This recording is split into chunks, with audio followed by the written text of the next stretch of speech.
We're back on the Sports Max Zone. We're going to talk some track and field now for the second consecutive global championship. Former world and Olympic champion Omar Mcleod will not represent Jamaica in the men's 110-metre hurdles. Today we ask, what has gone so wrong for the 28-year-old who only 5 years ago was on a path to be among the greatest in the history of the men's 110-metre hurdles? Ricardo Chambers chronicles the peaks and valleys of Mcleod's career. 5 years ago, Omar Mcleod was the king of the sprint hurdles. By the end of 2017, he held all three global titles across the sprint obstacle events. He was Olympic, world indoor and outdoor champion. In fact, at the 2017 World Champs in London, he was Jamaica's lone gold medalist. The year before, he clocked 9.99 seconds over 100 meters, becoming the first athlete in history to run sub-10 for the 100 and sub-13 for the 110 hurdles. He had broken the Jamaican record several times and lowered it to 12.90 seconds.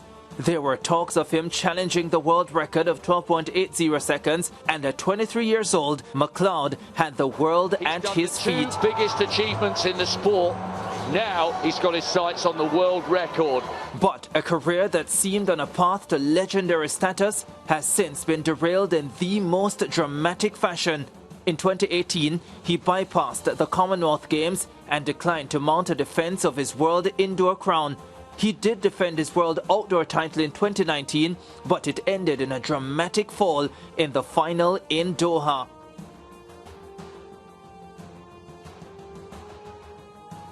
Things got worse. In 2021, he turned up at the Jamaican trials as the heavy favorite. But he hit the first hurdle and never recovered, finishing last in 16.22 seconds, failing to make the team. But it was Mcleod's post-championship behavior that caught most attention, blaming Jamaican officials for his non-qualification for Tokyo. His comments ahead of a Diamond League meet in Gateshead, adding fuel to the fire. I'm very heartbroken, honestly. I just don't think I was given or granted the fair opportunity to make the team.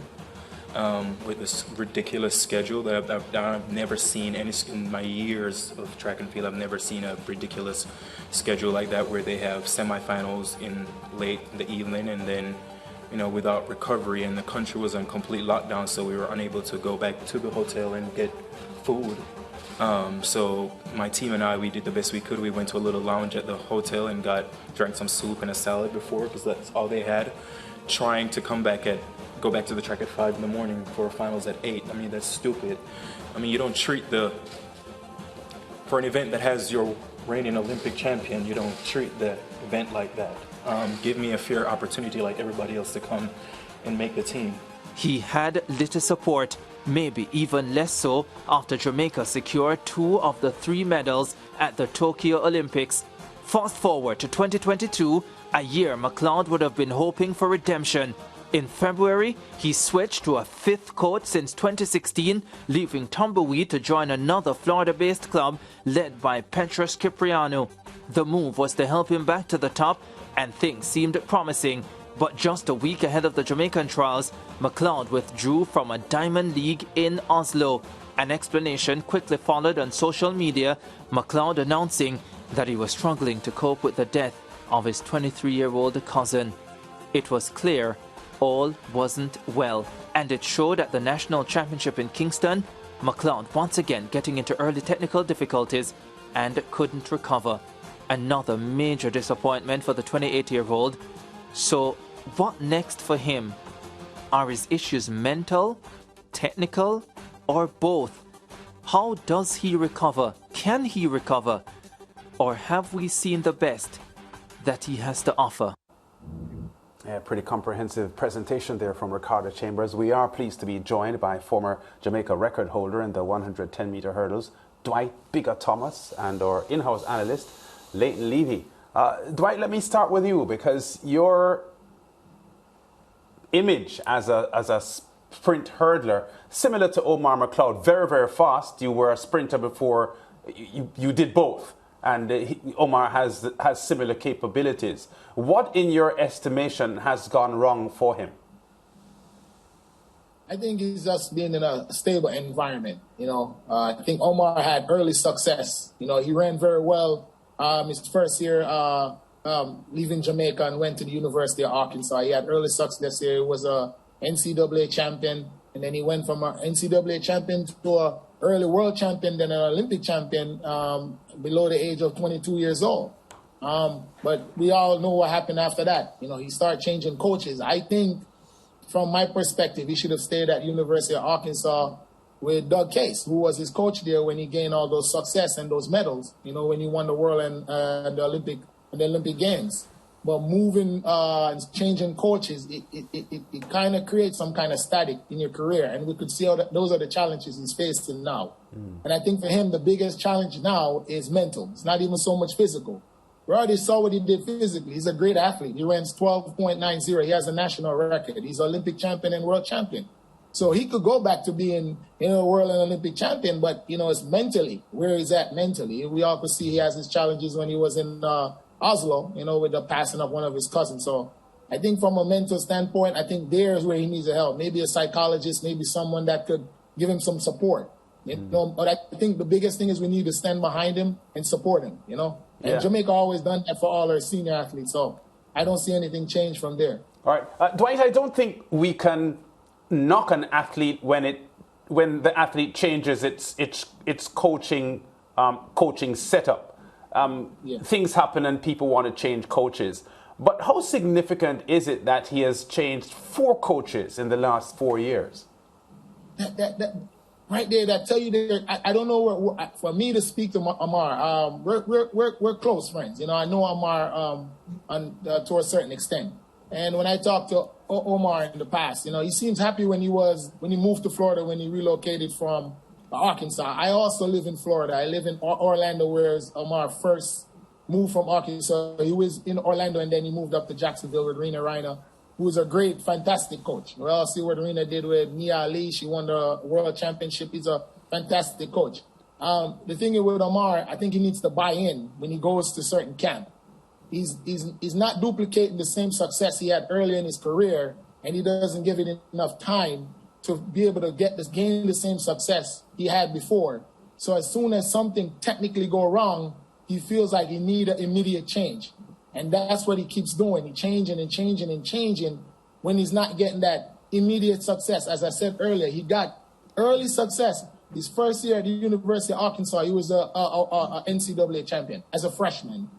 He was a world champion and Olympic champion as soon as he went and started competing for Nike as a professional track athlete. So he feels, why could I gain all this success so early in my career? And now I feel like I have to work more harder. It's more difficult to attain that same success when I change camp. So he keeps switching around and moving around, which most athletes would do. We all want to find and ignite that fire that we had before that gave us that early success. But you got to remember, you got to be patient. You know, you got to be patient. Give it some time. All these coaches he has go and work with, he's been with them for less than a year. I'm hoping he doesn't leave Petrus. Give Petrus some time. Petrus is also a successful coach on the collegiate level, and he also has a world champion in his camp.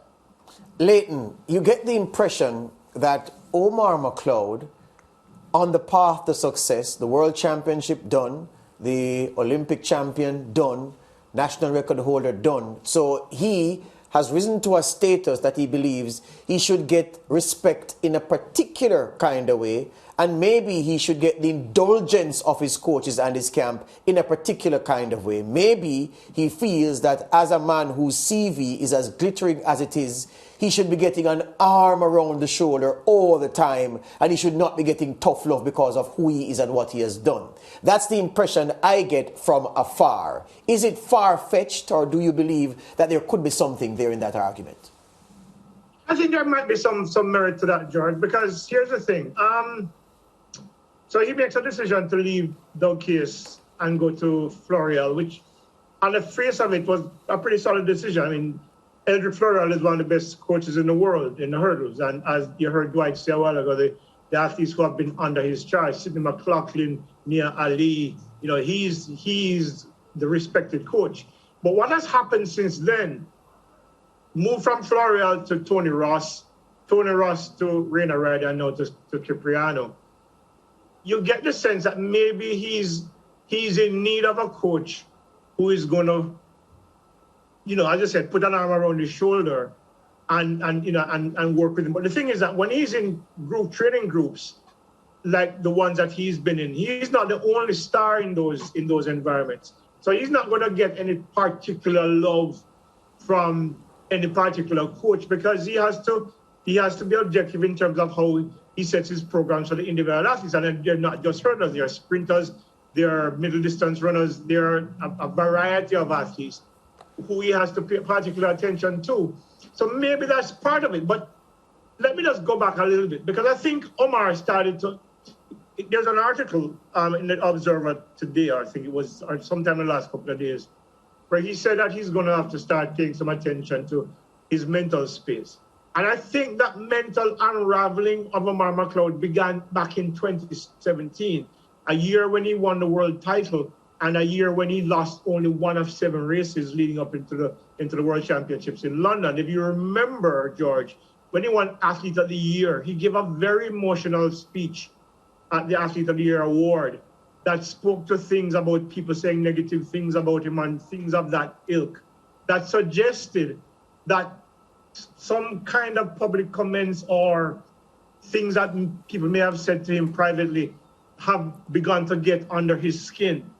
We saw that again last year at the Olympic trials, where he made technical mistakes that we've been seeing from him since 2019. Yet he turns around and throws the J3s under the bus. Every single other athlete in that race had to deal with those circumstances. Christopher Taylor, who was also a clubmate with him at Tumbleweed, got fluids, got nutrition, got food to prepare him for the next morning. Why didn't Omar, as the reigning Olympic champion, the reigning world champion, did not do? Well, he wasn't the reigning world champion when 2019 Galloway won, but he has that experience that he should not have had those complaints that he spoke about at Gateshead.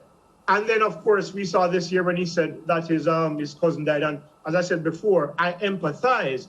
But his problems didn't begin with the death of his cousin this year. Those problems have been manifesting since 2019, when he had gone to Tony Ross, and then that, I don't know, I don't want to blame Coach Ross for that issue, but it coincided with his technical issues, where he started drifting to the right of his lane and crashing into people, crashed into Shebenkov, and then again, of course, at the World Championships finals, where he was eventually disqualified.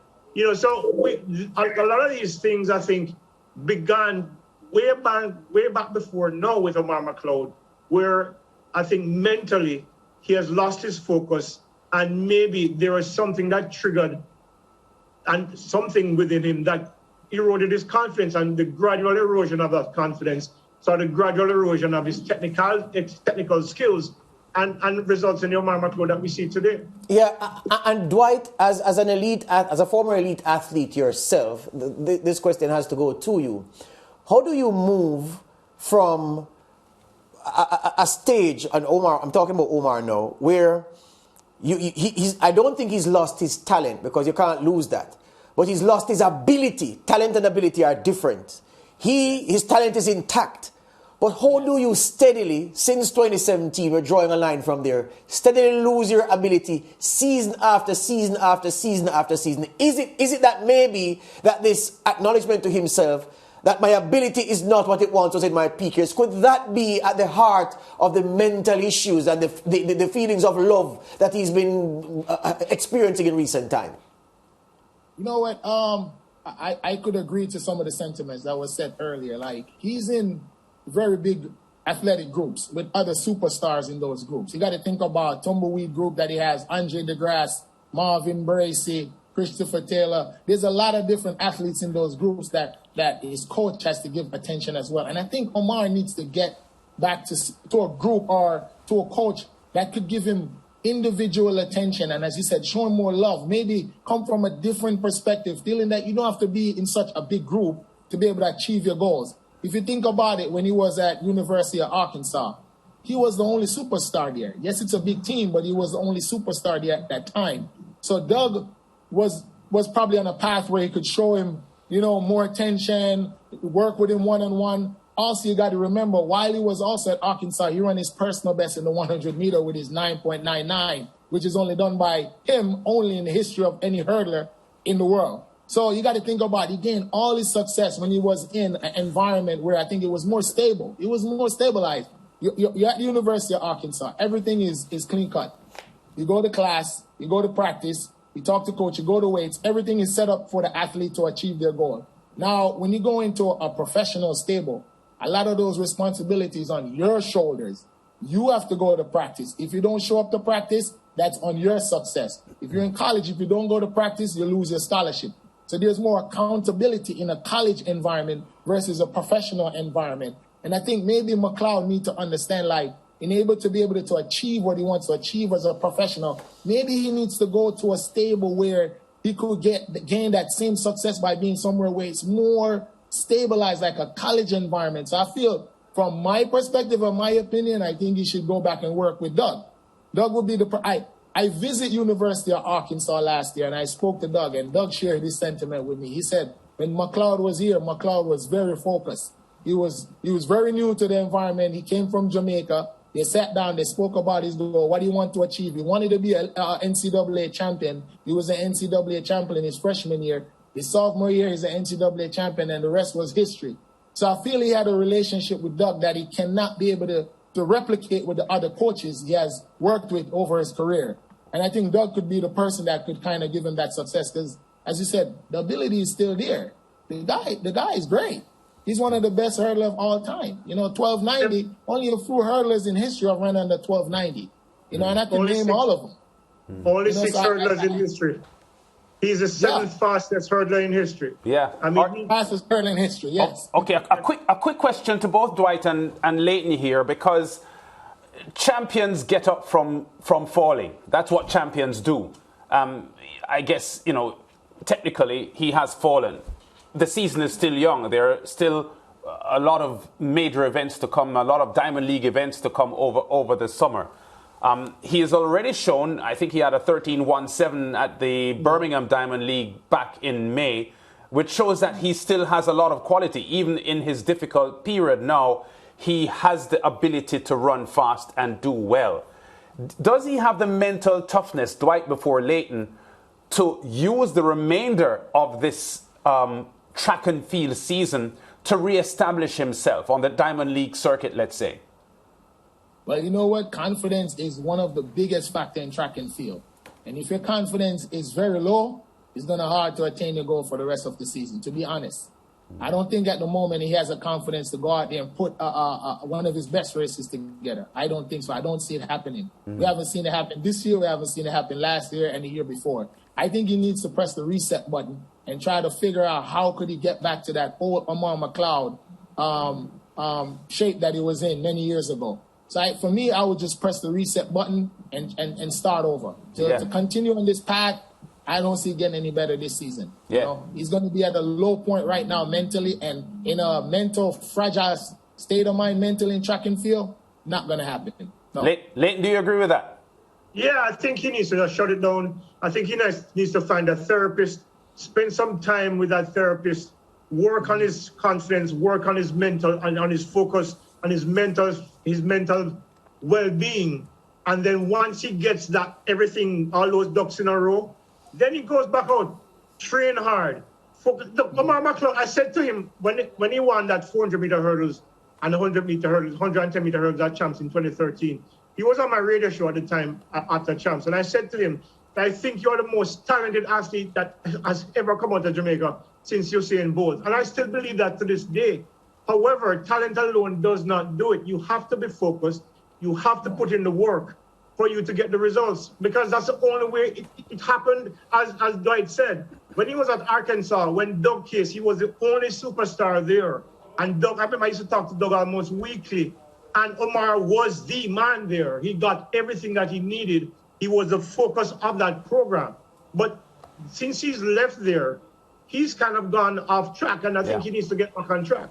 All right, Leighton, thanks for talking to us. It's a story that we will continue to follow. Dwight Thomas, great having you on the Sportsmax Zone, and we look forward to linking up again. Hey, big guy, you're supposed to come for a long time with the brother. Okay, let's take that off here. We go to break. Back with more of the Zone after this.